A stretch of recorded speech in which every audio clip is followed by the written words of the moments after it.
We have a brand new book, the book of Devarim, the book of Deuteronomy. This week's Parshas Devarim has 105 verses and 2 mitzvos, and it's a very different kind of narrative. Moses is 5 weeks before he's passing, and he's going to give us a 3-parsha-long speech that constitutes his last will and testament, his final message to the nation. Now, the Ramban, he gives an introduction to the book of Deuteronomy, to the book of Devarim, and he breaks down the book into 3 main components. One of the names of Devarim is Mishnah Torah, which means the repetition of Torah, because there are many mitzvos that we've read about in the past that are repeated over here in this last book, the book of Devarim, the book of Deuteronomy. And it is interesting to note, says the Ramban, which mitzvos are specifically mentioned over here for a second time, and those tend to be the mitzvos that are most pertinent to the nation at their current juncture. Moses is about to pass. Immediately after his passing, they're going to enter the land, and therefore the mitzvahs that are most pertinent to the entering of the land, they're the ones that are going to be repeated, either with added explanation or with warnings about the consequences of violating these mitzvahs. He also notes that the book of Devarim does not repeat the Kohanic mitzvahs of the book of Leviticus, and the reason for that is because the Kohanim, they're so adept, they're so skilled, and therefore they don't need to have the laws that are pertinent to them to be repeated. So that's one component. One component of the book is the repetition of the many mitzvos that we were given previously. In addition, there is a second component that is new mitzvos. Not mitzvos that were commanded for the first time now, rather mitzvos that were commanded to Moses at Sinai, as the whole Torah was given to him at Sinai, but they weren't conveyed to the earlier generation, either because they're very rare, like the laws of Yibum, Levirate marriage we'll read about in a few weeks, or because they only kick in once you enter the land. Regardless, these mitzvos are new. We haven't read about them previously, but now, as Moses is about to depart from the nation, he's going to tell him these laws. And finally, another component of the book is the rebuke and the critique of their behavior hitherto. Moses is about to pass, and we're going to begin the book with his criticism and his rebuke of the nation and their behavior over the course of these previous 40 years. And an element of that is to be reminded of God's compassion and God's kindness. Despite the fact that the nation stumbled, had so many blunders throughout the 40-year sojourn in the wilderness, still God forgave them. God absorb, so to speak, their intransigence, and they're still standing as a nation. Moreover, the rebuke is to also urge them to not revert back to their previous behavior. They had mistakes, but hopefully they'll learn from their mistakes. Once they enter the land, they'll make sure that they don't repeat those blunders of yore. And as a result of the layout of the book, the early parts of Deuteronomy certainly have a very different feel to it. The Talmud explains that this, in effect, these words are the monologue of Moses. Subsequently, God tells Moses, okay, write down your monologue verbatim. It's going to be included in the book, but therefore it has a little bit of a different feel. And the Bible critics have seized upon the fact that Deuteronomy has a different feel to maybe question the legitimacy of the Torah.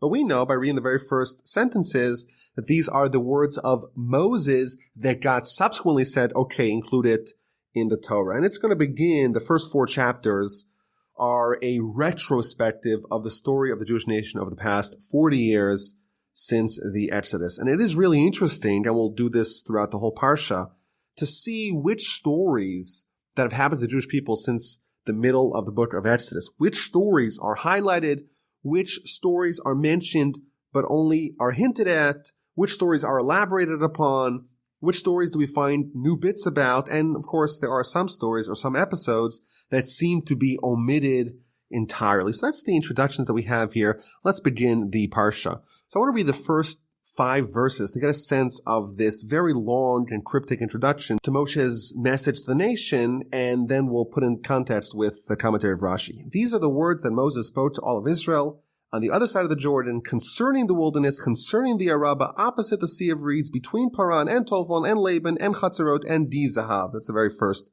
verse. 11 days from Choreb by way of Mount Seir to Kadesh Barnea.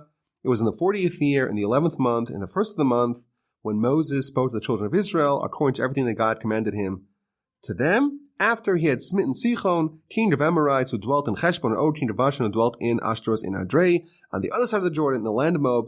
Moses began explaining this Torah, saying, so these 5 verses are a very long and seemingly cryptic introduction to the message that Moshe is going to convey to the people.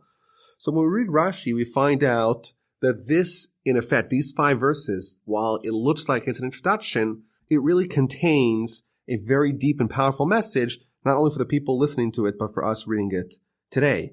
And we would say that if we wanted the Torah's perspective on how to convey critique and rebuke, here, in the words of Moses, we find a master class on how exactly to do that. Criticism is a very powerful and very potent tool, and in fact, there's a mitzvah to criticize people that are behaving wrongly, but it's also a very dangerous, a potentially volatile tool that could be misused and could actually have a boomerang effect where the opposite of what you intend actually results from the critique.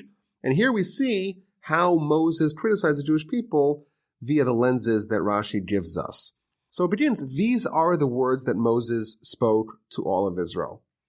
And Rashi tells us right away that the places that it lists, the wilderness, the Araba, Sea of Reeds, Paran, Tophel, Laban, Chatzeros, Dizahav, these are not just the location of the message. These are the content of the message. Moses wanted to convey critique to the Jewish people for their behavior, but he did it in a way that the honor of the people was preserved. He allowed them to save face, and he only mentioned the locations where the blunders happened, where the sins happened, and that was his way of reminding, of invoking the story without shaming the people. So he begins in the wilderness. What happened in the wilderness? Rashi tells us that is a reference to the time the Jewish people complained, why did we have to leave Egypt? We could have died there. We don't need to die here. This all the way at the beginning in Exodus chapter 16. When it says in the Araba, that's a reference to the sin with the daughters of Moab that resulted in mass idolatry and in the plague that we read about a few weeks ago in the book of Numbers. Opposite the Sea of Reeds, well, that refers to when they complained by the Sea of Reeds, there's not sufficient graves in Egypt, and they rebelled against God in that location. Between Paran, between Tophel and Lavan, Rashi explains this is references to them complaining about the manna, the sin of the spies, the rebellion of Korach. They didn't take the lesson of the punishment of Miriam home. And finally, Dizahav, that is a reference to the sin of the golden calf. The Hebrew word for gold is Zahav. Dizahav might mean too much gold. They had too much gold and that led them astray. Now, yeah, the very first verse, while if you read it simply, it seems like it's just giving us the coordinates of this message. Rashi reveals to us that there's a very powerful but veiled criticism that Moshe is leveling against the Jewish people, enumerating all the various places where they had blundered. And then he says, it's 11 days from Chorev. Chorev, of course, is Mount Sinai. The Jewish people, 50 days after the Exodus, they're at Mount Sinai, they get the Torah. And 11 days later, or seemingly, they're at a different place called Kadesh Barnea. And Rashi tells us that, in fact, if you do the math, it turns out that the Jewish people made it from Chorev to Kadesh Barnea in 3 days, even though it was an 11-day journey. Meaning that God had kindness to the Jewish people. He wanted to accelerate their trip to the land to get them in there swiftly, and therefore he made it so that an 11-day trip will be done in 3 days only. And again, what Moshe is telling them, you had it all. Right after Sinai, you could have gone right in. You could have waltzed in. It was an 11-day trip. God accelerated it. You were there in 3 days, and you had it in your fingertips, but you lost it. Again, it's criticism, and it's veiled, and it's doubly veiled by talking about the length of the trip and what that portends for the attitude that God had towards them at the time. He's not directing the criticism at them. He's only hinting at it. They get the message. Moreover, verse 3, it says it was the 40th to 11th month, the first of the month, and we know that this is 37 days before Moses' passing. And he's in effect criticizing them for what happened 40 years prior. And the obvious question is, if you have something to say, why don't you say it earlier? So Rashi tells us is that Moses took a page out of Jacob's book. Jacob also wanted to criticize his children, but he waited till he was on his deathbed, and he told Shimon and Levi about the stolen craft that they had taken from his brother Esav. And in addition, of course, he criticized his eldest son Reuven for his impetuosity and his behavior with interfering with his sleeping arrangements. And similarly, Moses says, well, if I'm going to criticize the Jewish people, I too will follow Jacob's example. I'm not going to criticize them right away. I'm going to wait till I'm, so to speak, on my deathbed, and then I'll criticize the Jewish people. And Rashi tells us that there's 4 different reasons why someone should only criticize someone else before they're about to die. Number 1, to not criticize multiple times. If you do it earlier, maybe you'll come to doing it a second time. Number 2, that you shouldn't see them in an ongoing way, and every time you see them, they're going to be embarrassed. Number 3, to not harbor ill will against them. Number 4, that they shouldn't abandon you. Rashi tells us a very powerful thing. Jacob said that had he criticized Reuven earlier, Reuven would have abandoned him and joined the team, the army of Esav. What this tells us is that yes, criticism is necessary, it's very powerful, but it could lead to alienation. If you don't approach it delicately, it could have the opposite effect, and instead of being constructive, it's going to be destructive. And therefore Moses is waiting to the end of his life when all the concerns are not as present, and even then, he's treading very carefully, very gingerly. Moreover, he mentions that this is after he had smitten Sichon, king of the Amorites, and Og, king of Bashan. Why is that necessary? Rashi tells us again, if Moses had simply criticized the Jewish people, they would say, well, what have you done for us? You haven't done for us anything. And therefore, Moshe rehashes specifically the things that he did for them. He's on your side.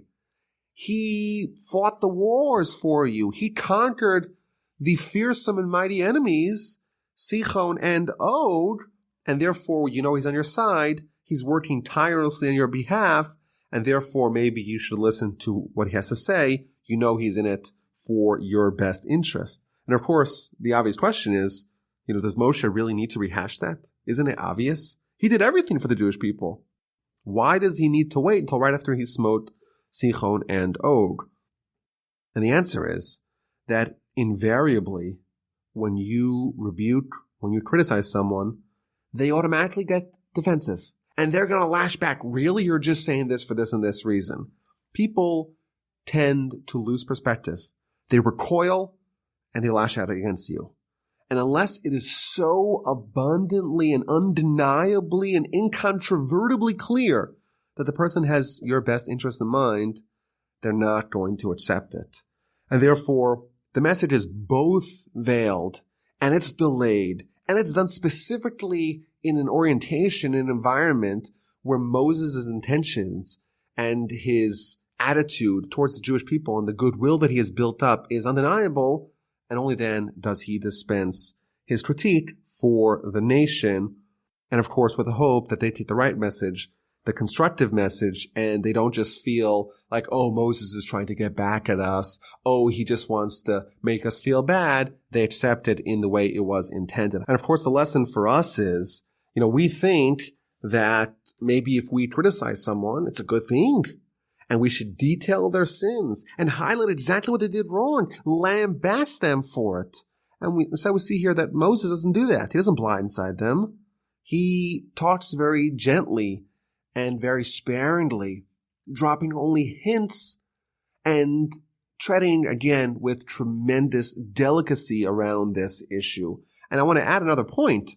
The people that are listening to the message, they're not even the people that did those sins. They're the children of those people who did those sins. Nevertheless, Moshe is so careful. And of course, I think the lesson for us is that constructive criticism can only be done once you have these necessary preconditions. The person knows you're acting on their behalf. You're interested. You're invested in their well-being. You do it in a very gentle way, in a non-threatening way, and not in a way that's going to inspire, to invoke the backlash and the reaction that is almost necessary with any sort of interaction between someone giving rebuke and someone hearing the rebuke that they're given.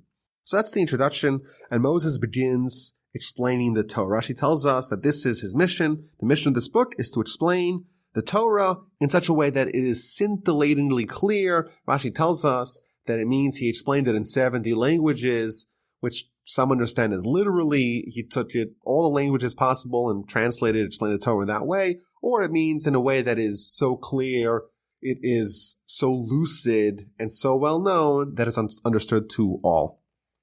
And he begins by saying that God wanted us to move away from the mountain. We were at the mountain, Mount Sinai, for about a year. And it says, okay, now it's time to enter the land and possess it, the land that God swore to our forefathers, to Abraham, to Isaac, and Jacob. And again, this is another veiled hint at a criticism.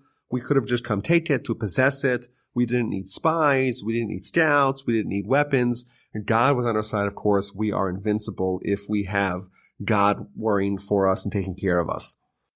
And then it begins, verse 9, I said to you at that time, I cannot carry you alone. Hashem your God has multiplied you. You're like the stars of the heavens. God should give you a blessing 1,000 times of what you have today. But I cannot carry you myself, all your burdens, all your quarrels. I need to have lieutenants. I need to have aides. I need to have people who are distinguished men, who are wise, who are understanding, who are well known to your tribes. I need aides to help me in leading the nation. So it's interesting here. The first episode that is elaborated upon, not just hinted in the retrospective of our Parsha, is the appointment of judges. And it tells us that, the judges have to be distinguished men, people who are righteous, who are wise, but also clever, people who are men of understanding, not only understanding what is said, but understanding what is not said, people who are well known, people that have a reputation. These are the people that I was looking for. And you answered me, again, this is Moses talking to the people, the thing that you have proposed to do is good. And again, Rashi tells us this is another veiled critique. You wanted judges that you thought were manipulatable. What you should have said, Moses is hinting to the nation, is that no, we don't want judges, we want you. You're the best. You're, of course, the mouthpiece of God. You're getting the Torah in its most undiluted form from God. We want to study only from you. But the real reason why, the secret reason why you wanted judges was because you thought that you could maybe toy with them, you could corrupt them, you could find ways to manipulate them to your satisfaction. So what happened?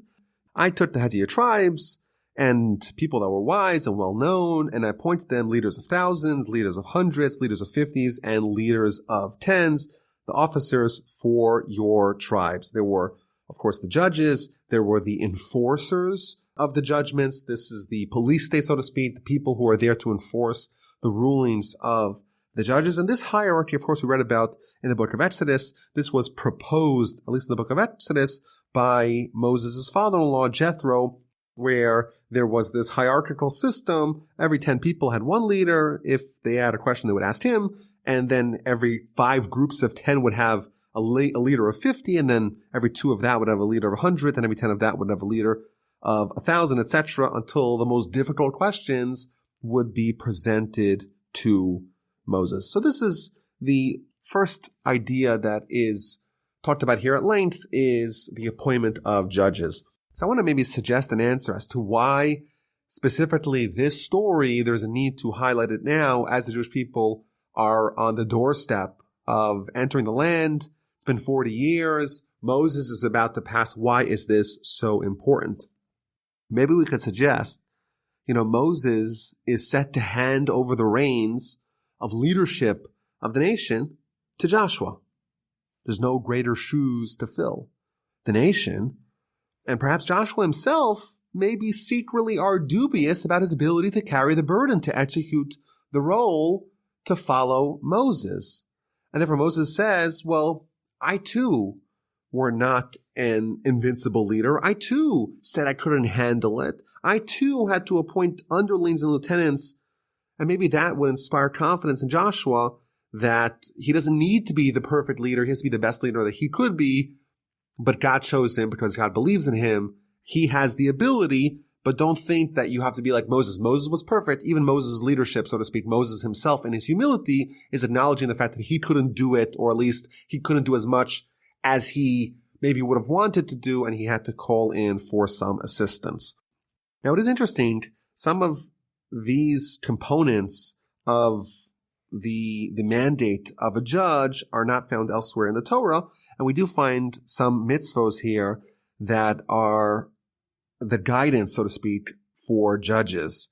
So, for example, it says over here, not to show favoritism in judgment, small and great alike shall you hear, don't tremble before any man, for the judgment is God's. Any man is too difficult for you, bring to me and I shall hear it. And this is what Moses commanded the Jewish people at that time. So first of all, Moses is telling the judges to be deliberate. When you have a case, you may be tempted to say, well, this is a slam dunk case. This is easy. I know the ruling. I've seen this case before. But no, you shouldn't say that. You shouldn't dismiss a case and say, oh, this is not a difficult case for me. I know the answer right away. You should listen in and be deliberate in your judgment to make sure you don't make a mistake. Moreover, Rashi tells us that part of the message that Moses is conveying to the Jewish people is that now, once you accept upon yourself the mantle of being a judge, you are a public servant. Once you have been committed to this role, you are no longer an individual. You are now a public servant to the people, and therefore, at this time, your status changes. Now, it's interesting. The verse tells us, verse 17, that small and great alike shall you hear. Rashi has three different explanations as to what that means. What does it mean that a judge has to hear small and large? So the first explanation Rashi gives us is that you should treat a case involving 1 penny as the case involving 100 gold coins. That don't say, oh, this case is less important, and therefore put it at the end of the docket. Instead, you should treat it all equally. And I think it's interesting, the Supreme Court in the United States does not operate like this. They have, maybe 80 or 90 cases a year that they hear, and they get to choose which cases they want to listen. And here we see, no, it's first come, first serve, so to speak, and you should not favor one over the other because ultimately you're trying to ascertain and clarify the will of God. That's your role, and you're doing it in the context of a public servant. So that's the first idea we see here in Rashi, that the small cases and the large cases should be identical. The second interpretation Rashi gives us is that don't say, oh, I have two litigants here. One's wealthy and one is poor. And isn't it right? Isn't it appropriate to find a nice way to provide a livelihood for the pauper? And therefore, I'm going to veer, so to speak. I'm going to find justification in the pauper's position, and I'm going to favor him in judgment. You may think that that's a way for you to find a respectable, dignified way to support the poor person, but no, that's against the Torah. The large and the small, the rich and the poor, should be identical. The third interpretation Rashi gives us is that don't think that I'm going to impinge on the honor of the rich person. I'll just make believe like he's justified, that he wins, and then afterwards I'll say, no, you really were guilty and you have to give it to the other guy. Again, you are responsible with the mission of giving Torah or of clarifying Torah for the nation. And that responsibility is sacrosanct. And therefore, you have to do to the best of your abilities. You have to judge the case on the merits, and the small cases and the large cases and the rich and the poor are identical. And then Rashi tells us another powerful idea. If a judge manipulates the judgment, that in effect, they are offloading the justice to God. Because if you take from this person and you unjustly appropriated for that person, you're actually forcing God to intervene in some cosmic way to bring the money back to where it belongs.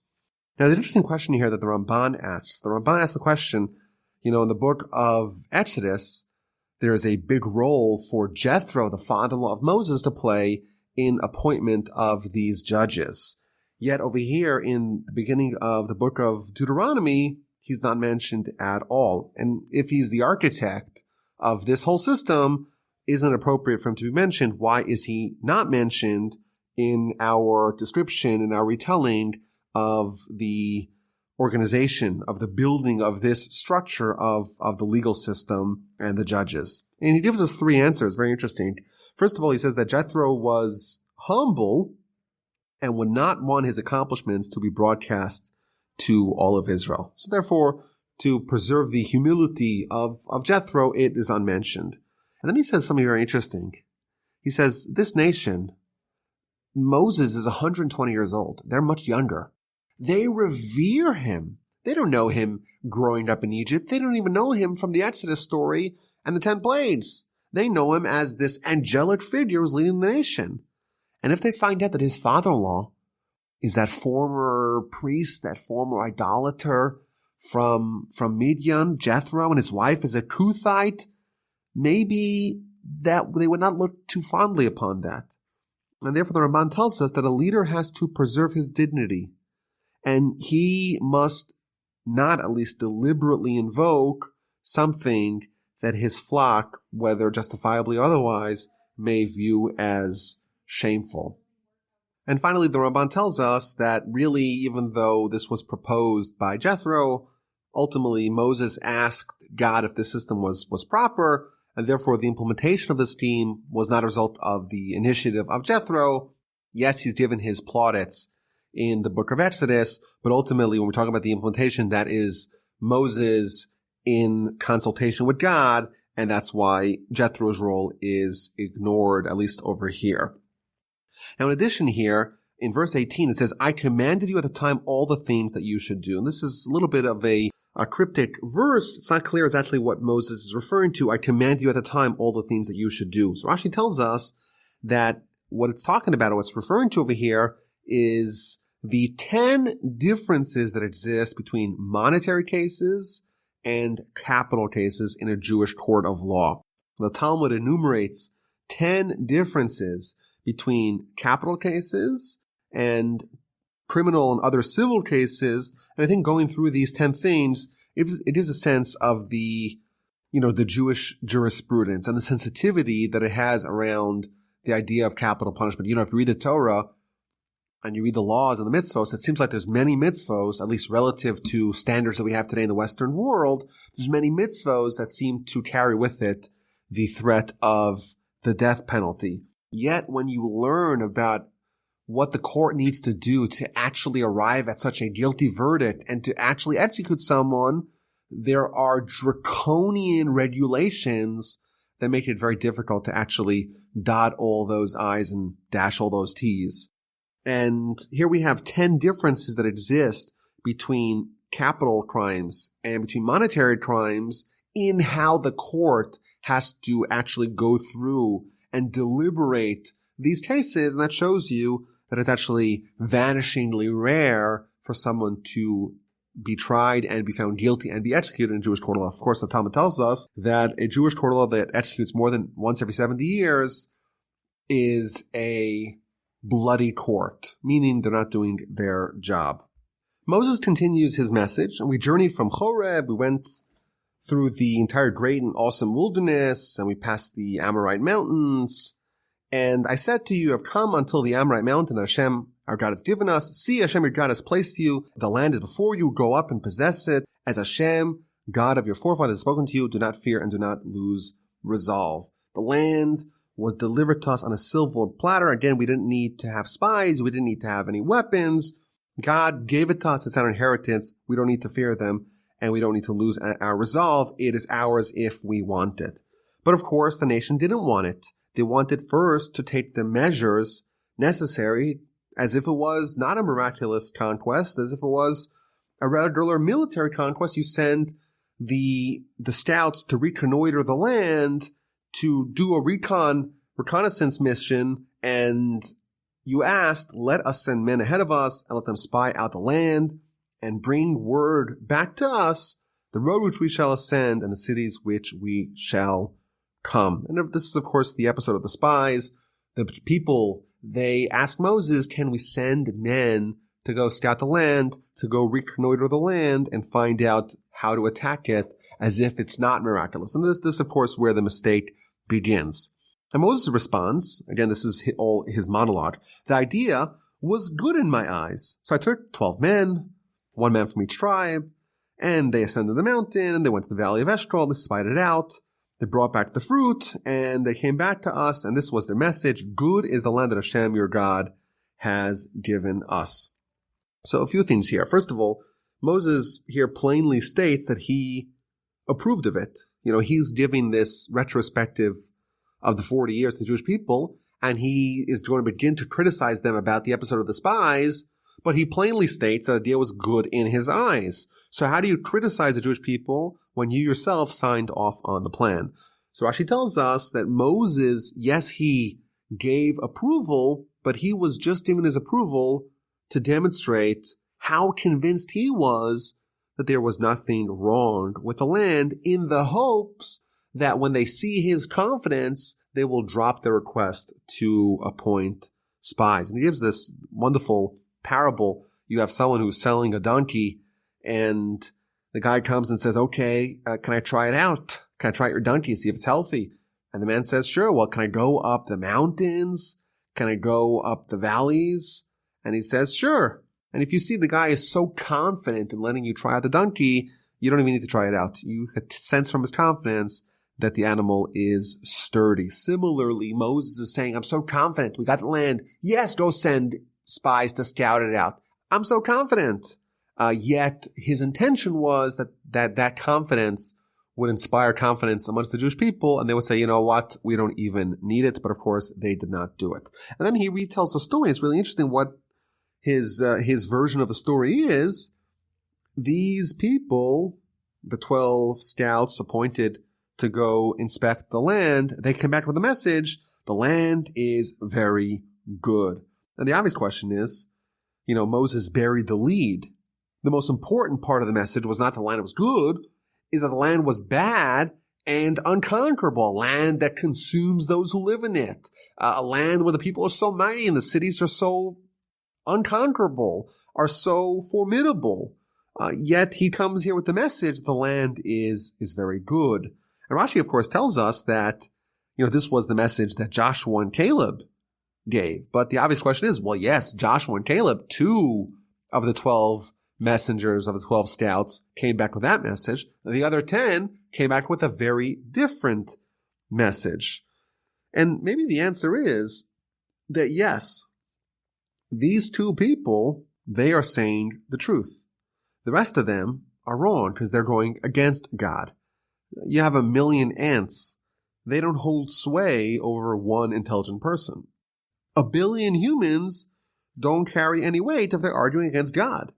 So yes, the only message that Moses heard was that good is the land that Hashem, our God, gives us. It's the message, of course, of Joshua and Caleb, but it's the correct message, and the people didn't hear it. The answer was there before him. They didn't pay attention to it. But you did not wish to ascend, and you rebelled against the word of Hashem, your God. You slandered your tents because of Hashem's hatred for us. He took us out of the land of Egypt. He wants us to die.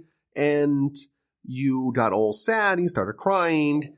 And of course, the consequences of this are found in verse 34. Hashem heard the sound of your words, and he was incensed, and he swore, saying, if even a man of these people, this evil generation, shall see the good land that I swore to give to your forefathers, no one's going to see it, with the exception of Caleb, and with the exception of Joshua. This is the second episode here in chapter 1 that is elaborated upon, and I would say that this is a very germane message to the nation as they're about to enter the land permanently. They were scared in the times of the episode of the scouts, and Moshe, of course, is revisiting the story at length to tell them not to make the same mistake. And maybe we could even suggest that, part of this message that Moses is giving is to be confident that it's all going to work out, to be confident in the succession plan, Moses to Joshua. And no episode demonstrates Joshua's credentials better than his role in this story. And therefore, we see that multiple times throughout the Parsha, Joshua's accomplishments are revisited, and his role as Moses' successor and the strength given to him is expressed throughout this whole monologue. And Moses continues, "With me as well, God became angry because if you send, you too shall not come there. Joshua, he'll be your replacement. Strengthen him, but you're not going to enter the land." This is a very puzzling verse here, verse 34. Moses is telling the nation that God became angry with him, with Moses, because of you, because of the people, saying that because of the people, and seemingly because of the sin of the spies, Moses cannot enter the land of Israel either. Now, we know that Moses was precluded from entering the land because of the sin of hitting the rock, not because of the sin of the spies. So why is Moses seemingly linking the sin of the spies, the fact that the rest of the Jewish people were precluded from entering the land? How does that connect to Moses himself being disallowed from entering the land as a result of their sin? So several of the commentators here say a very powerful idea. They say that the sin of the spies and the fact that the Jewish people were condemned to spend 40 years in the wilderness, moreover, the Talmud tells us the Jewish people were condemned to have the destruction of the temple and the subsequent exile twice from the land of Israel. All that was necessary as a result of the sin of the spies. And ergo, the sin of the spies mandated that Moses would not enter the land, because otherwise the punishment of crying for generations would not have been fulfilled. Very powerful idea, and we've talked about this in the past. Had Moses been at the helm of the Jewish people when they conquered the land, that conquest would have been permanent. Moses' accomplishments are permanent. And therefore, had he been at the helm when they conquered the land, it would have been permanent. However, as a result of the sin of the spies, the Jewish people were condemned to be exiled from the land twice: destruction of the first temple, destruction of the second temple. The first Commonwealth, they went to Babylon. The second Commonwealth was shattered by the Romans. As a result of the sin of the spies, the sin of Moses hitting the rock had to happen almost. It was mandatory for it to happen.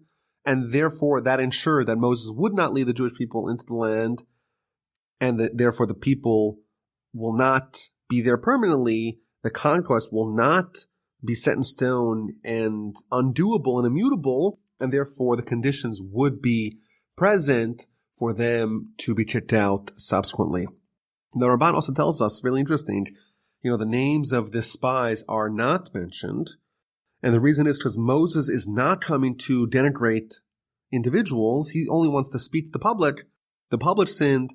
The public was punished, but it doesn't delineate the sins of the individuals or what happened to them subsequently. They were punished and they died. Those 10 scouts, the 10 spies, they died in a horrific manner. That's not the subject matter. The subject is the general activities of the community. And then it talks about what happened to the groups of people that wanted to insist after the verdict was rendered. The Jewish people have to spend 40 years in the wilderness. A group of people insisted. They went up and they were slaughtered. And the verse tells us that they were slaughtered like bees. And what does that mean? Rashi tells us just like a bee, when it strikes someone, it itself dies. So too, when these Amorites, when they struck the Jewish people, or at least that contingent that decided to brazenly pursue and entering the land, when the Amorites destroyed them, they themselves died. Of course, that's a broader theme in Jewish history, that when other nations attack our nation, they may have immediate success in the short term, but ultimately it is harmful for them in the long term, in the big picture. So that's chapter 1, going through this very intricate and very subtle telling of many of the episodes that happened to the Jewish nation and their sins in the course of the previous 40 years. Chapter 2 is going to talk about the miraculous conquest of the fearsome kings on the east bank of the Jordan River.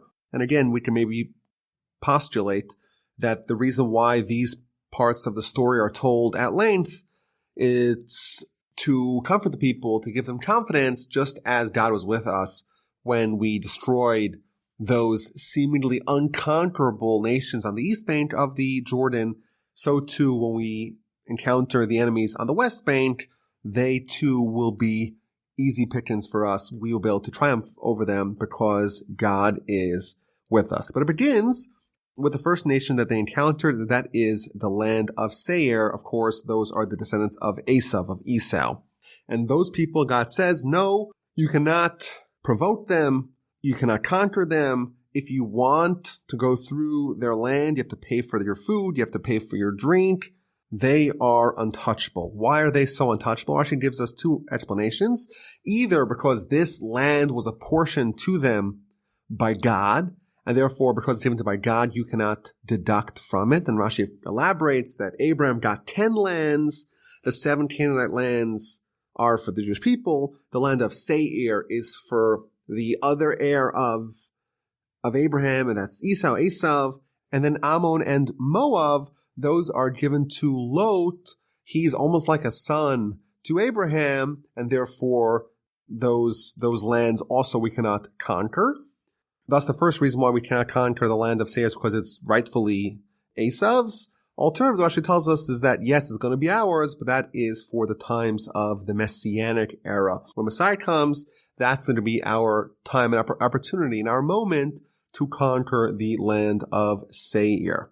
And indeed, the Jewish people listen. So we pass from our brothers, the children of Esau, who dwell in Seir, from the way of the Rabbah, from Elat, from Etzion Gaver, and we turned and we passed on the way of the Moabite desert. So the first nation is Esau. We don't touch them, and we go around them. And the next nation is with Moab. And again, God tells us not to wage war with Moab, not to incite them into a military conflict, but we don't need to tread as carefully. And that's why Moab was so scared of the Jewish people, and they hired Balaam to curse them. They felt vulnerable, but we're not allowed to conquer it. It is given to the descendants of Lot, and it's not part of the inheritance that we got from Abraham, and therefore we're not allowed to conquer it. There's another interesting idea that we get over here as the narrative continues. The verse tells us that it took us 38 years for everyone of the generation that left Egypt to pass away until we moved on to the next destination, cross over the border of Moab, and to approach the people of Ammon. But Rashi points out a very powerful idea. It says, number one, that God hastened the death of one generation to allow their children to enter on schedule. And this is a theme that we've seen throughout the whole Torah, that sometimes when bad things happen, it really is a good thing. So that's one idea. But moreover, in verse 16 here, so it was that when the people died, God spoke to me saying. And Rashi tells us that for the duration of that 38 years, meaning from the time when the verdict was rendered, the people have to die in the wilderness, until they all finished dying, Moses had prophecy, but the prophecy was not really the same close prophecy that he had had previously and that he had subsequently. And that tells us, even though God was angry at the Jewish people, not angry at Moses, but it's a lesson that even Moses' prophecy was only in the merit of the Jewish people, and therefore it's a reflection of the state of the nation. You know, people ask the question today, if someone was as personally righteous as a prophet of yore, would they be capable of prophecy? And here we find out the answer is that maybe, but it's contingent upon the nation as well. If the nation is not one that finds favor in the eyes of God, then the prophecy that's given to the prophets, it's also going to reflect that. It's not going to be one of closeness, one of favor, and that has nothing to do with the merits or the demerits of that particular prophet. So we have the nation of Ammon. Again, we get the same message. Don't incite them in any way. This is a little bit more than Moab. Moab was like, don't make war with them. And here we find don't incite them in any way. Don't think it's part of the Abrahamic inheritance. And in verse 24, we read, well, there's another king, the king of the Amorites. And that, of course, is Sihon. And that person, we're told that we should indeed make war with him. Rise up and cross Arnon Brook. See, into your hand I have delivered Sihon, king of Heshbon, the Amorite, and his land. Begin to possess it and provoke war with him. So if you just read that verse, you would say, okay, well, war is inevitable. God is instructing us to have a war with Sichon, king of the Amorites. And the very next verse, we find out what happens. I sent messengers from the wilderness of Kedemos to Sichon, king of Heshbon, words of peace, saying, let me pass through your land. Only on the road shall I go, not straight right and left. Food shall I purchase for money as provisions, and I will eat. You will give me water for money, I shall drink. What's going on over here?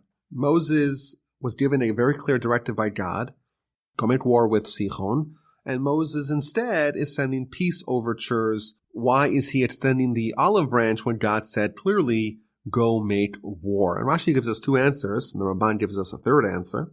Rashi tells us that he learned from God. Before God gave the Torah to the Jewish people, he offered it to all the Gentile nations, even though he knew that they would not accept it. Similarly, Moses took the lesson. I'm going to offer peace to Sichon, even though I know he's not going to accept it. Similarly, Rashi tells us that a second reason is that Moses said, well, God told me that Pharaoh is not going to send the Jewish people, he's going to harden his heart. Yet God told me, nonetheless, go ask him to send the Jewish people and release them. It's futile, but I'm going to ask nonetheless. Similar over here, go make war. Yes, war will happen. War is inevitable. Still, even though it's futile, the lesson is make a peace offering first. The Ramban, he has a different answer. He says that no, that the verses are non-chronological. Verse 24 is after verse 26. Moses first sent a peace overture that was rejected, and subsequently he was told by God, okay, go make war. The Ramban also adds here, and this is a very important insight, that all wars that we encounter, with the exception of wars that are foisted upon us, our nation first offers peace. And that applies even to the 7 Canaanite nations regarding whom they were told that we cannot allow anyone to survive. It has to be total victory. Still, nonetheless, we offer peace terms before we engage in conflict. So there's a total victory over Sichon, and then Og in chapter 3, he attacks, and therefore we also go to war with him.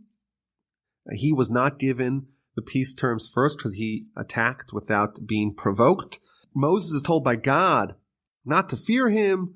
Everything that I have done to you in the war against Sichon, I'm going to do to you in the war against Og. Why was Moses initially fearful? Rashi tells us that Og was a more fearful king because he had aided Abraham in his war of the 4 kings against the 5 kings. Therefore, he had those merits of that help that he extended to Abraham. And therefore, Moses was concerned that maybe those merits would come to his aid and they wouldn't be able to conquer him. And therefore, God reassures him, don't worry, don't fear them. You're going to conquer them. You're going to destroy them like you did to Sichon. And indeed, they did. We occupied his cities. There were 60 walled cities plus many other towns. And despite the fact that he was so powerful and he was so fearsome and he didn't even subsist with a regular wooden bed, he needed a metal one, nonetheless, he was totally vanquished. And the Parsha concludes where Moses revisits the deal with the tribe of Reuven and Gad and half of Manasseh. It goes through the lands and their agreement. Again, this is another episode that is told at length. And maybe, again, we could suggest that these people were splitting off. They're not permanently joining the Jewish people. Therefore, it's important to tell their story and their pledge. And the Parsha ends with another reassurance to Joshua. I commanded Joshua at the time, saying, your eyes have seen everything that Hashem, your God, has done to these 2 kings. So will Hashem do to all the kings where you cross over. You shall not fear them, for Hashem, your God, he shall wage war for you. And the Parsha ends on a little bit of a cliffhanger. It's the middle of the message. It's the middle of the monologue. And then Moses is going to make it very personal at the beginning of next week's Parsha, where he's going to be talking about his sincere and deep and continuous and repeated requests to have the decree that he'd not enter the land annulled. So that's next week. Thank you all for listening. The email is rabbiwolbe@gmail.com. I look forward to speaking to you next week.